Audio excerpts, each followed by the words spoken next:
to thank everyone for their generosity, and I want to include our musicians in that, Barry and Joe. That was just beautiful.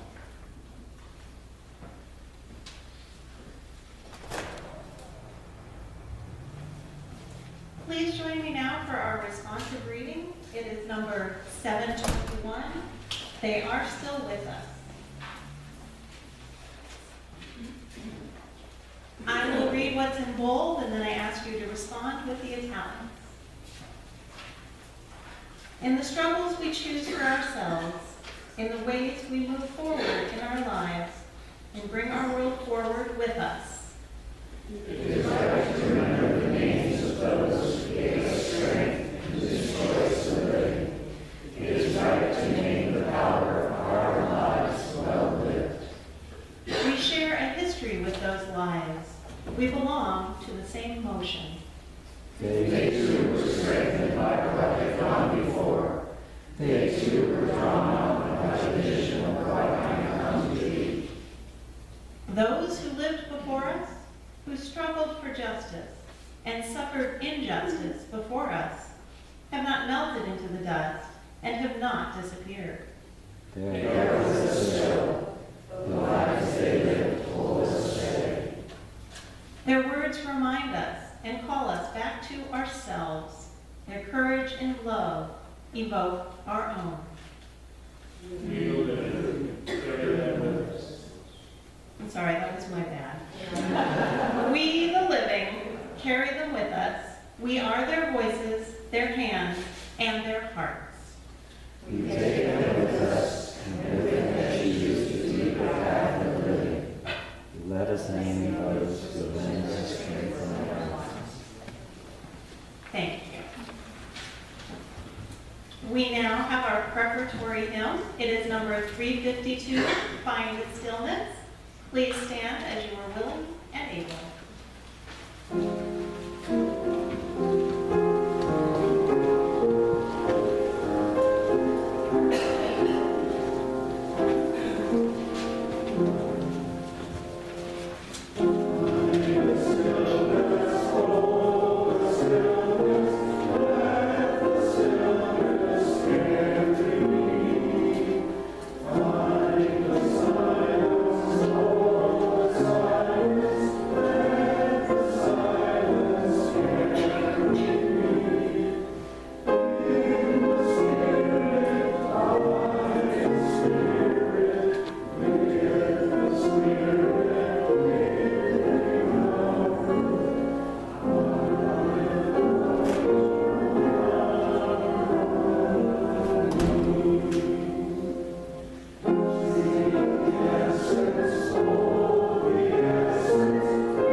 And now comes the good stuff. Our speaker today is Marika Deschamps. Marika immigrated to the United States with her family when she was 9 years old from the Netherlands. She has lived in Oklahoma, Wyoming, and Montana, and has been in Arizona for the last 25 years. She has belonged to this church almost as long as she's been in Arizona. She currently serves on the worship committee. Today, she will honor and remember the victims of all wars by telling her own family story of World War II as it relates to the diary of Anne Frank.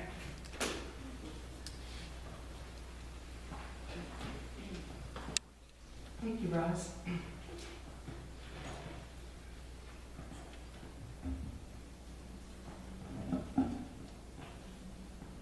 Weer reelde het bommen. De vliegers doken en stegen.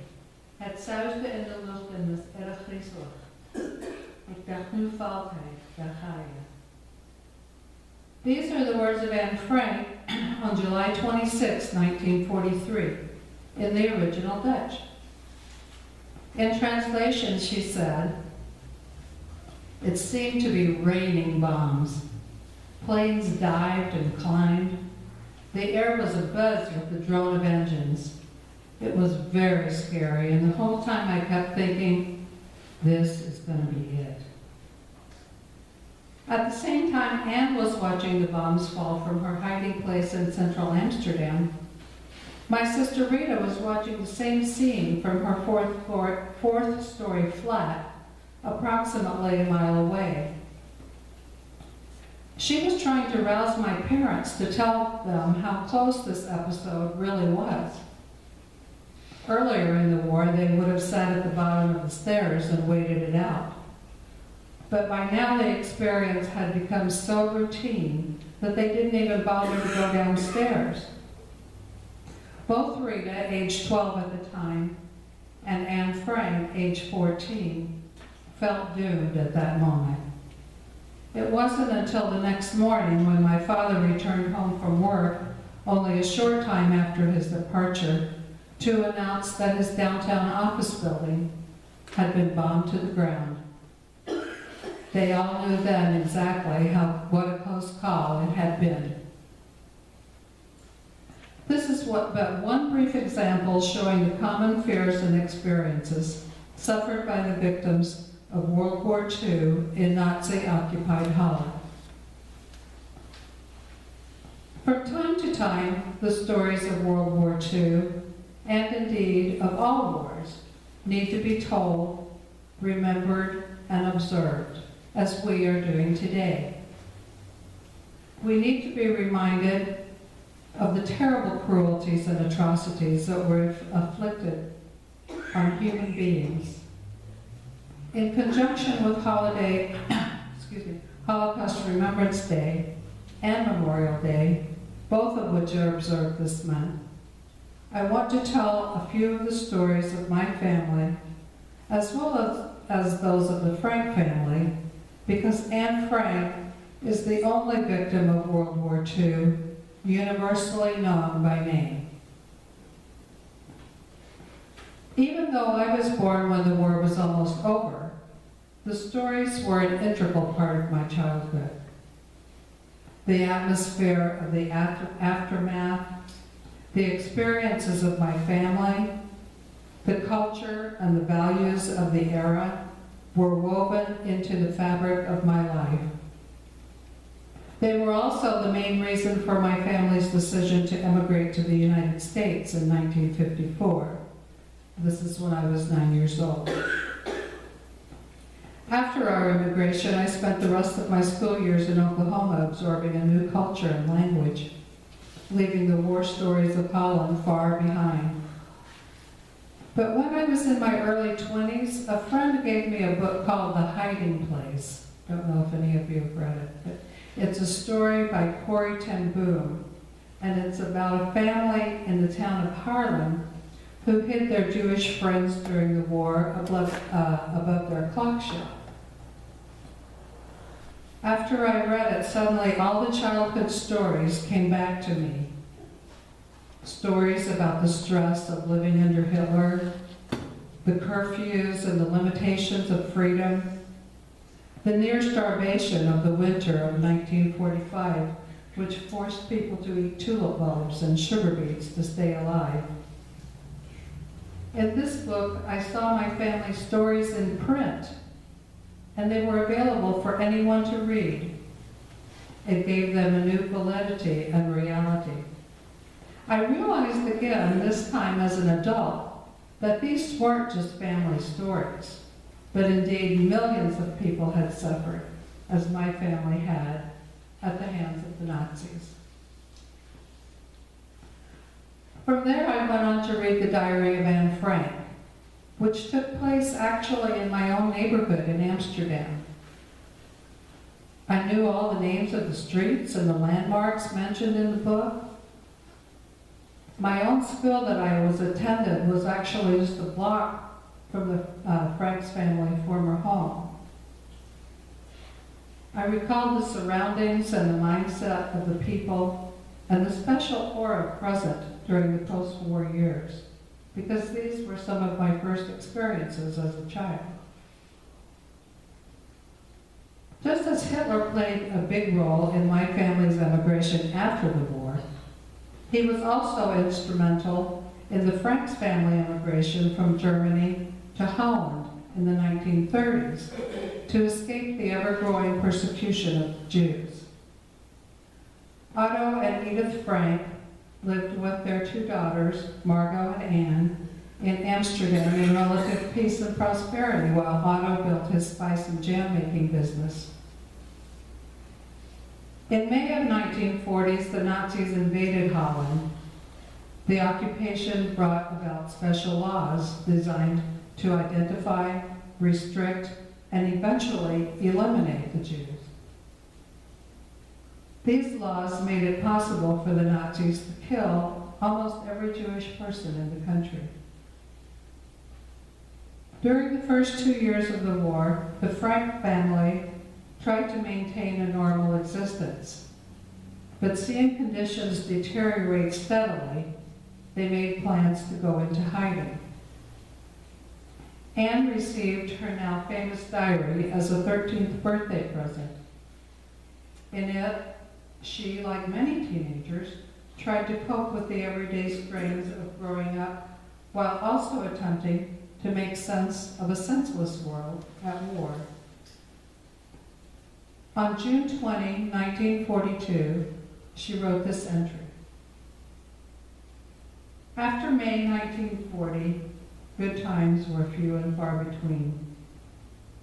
First there was the war, then the capitulation, then the arrival of the Germans, which is when the trouble started for us Jews. Our freedom was severely restricted by a series of anti-Jewish decrees.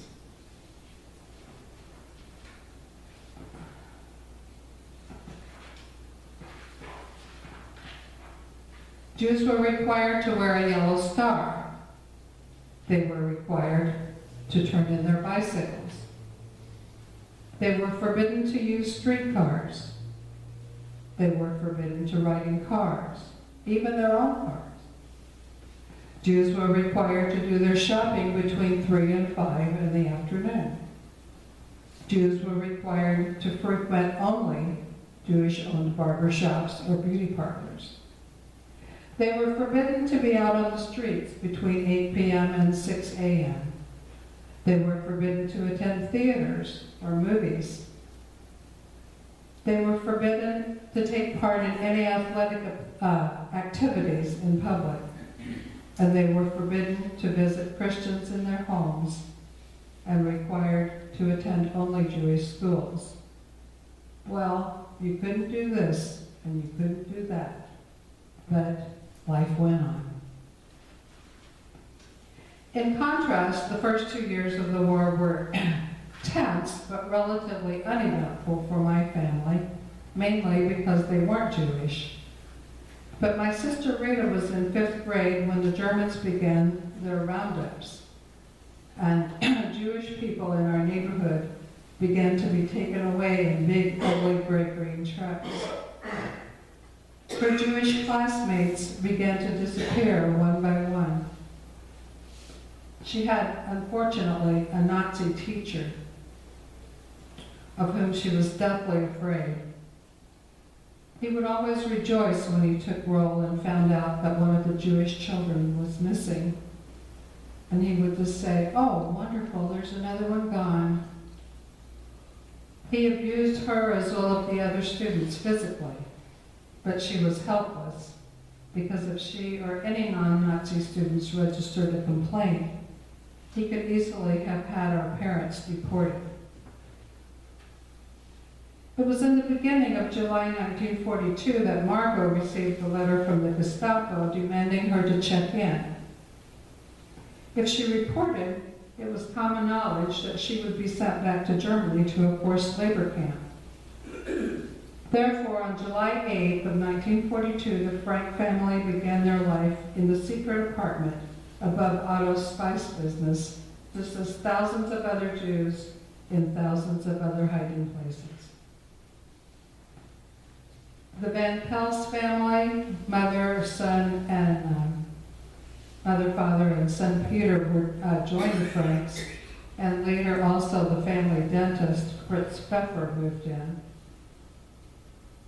The family struggled to carry on some semblance of normal life in the hiding place. For children, this meant studying. For the women, it was the household chores. Mr. Frank continued to run his business as he was the children's teacher also. Being in hiding meant being absolutely quiet during the day, only whispering and tiptoeing in stocking feet. And this was in order not to be discovered by the warehouse workers who worked downstairs. It also meant never going outside, never feeling the sun or wind on your face, never going shopping or on vacation. It meant cutting off all friendships and family relationships and seeing only each other, this group of 8, and frequently getting on each other's nerves. I quote from an October 1943 entry in Anne's diary. "My nerves often get the better of me. It is especially on Sundays that I feel numb.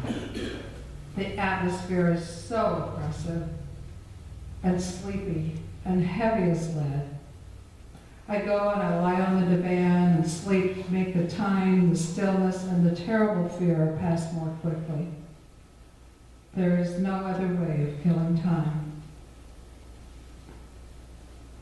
The family's food, news of the outside world, and support was provided by Otto Frank's colleagues and employees, who were the sole providers and the only people who knew of their whereabouts. A lady by the name of Miep Gies, who died a short while ago in 2010, she lived to be 101. She wrote her own story called Anne Frank Remembered. And I think it's my favorite of all the publications about the diary.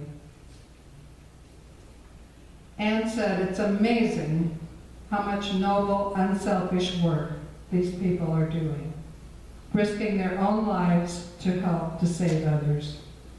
Never have we heard one word of burden, which we certainly must be to them.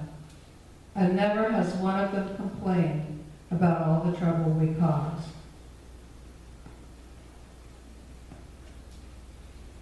Before my father married my mother, he boarded with a Jewish family. This was in the 1920s. He kept in touch with these people during the war, and they were being hidden in the homes of his colleagues at Amsterdam Social Services. On Sundays during the war, my father was rarely home, but he never told my sister or my mother exactly where he was going or what he did. He figured the less they knew, the better. After the war, he told them he visited with these friends and told them the news of the outside world. He brought them reading materials and delivered correspondence for them, and took them extra food or supplies if there was anything available.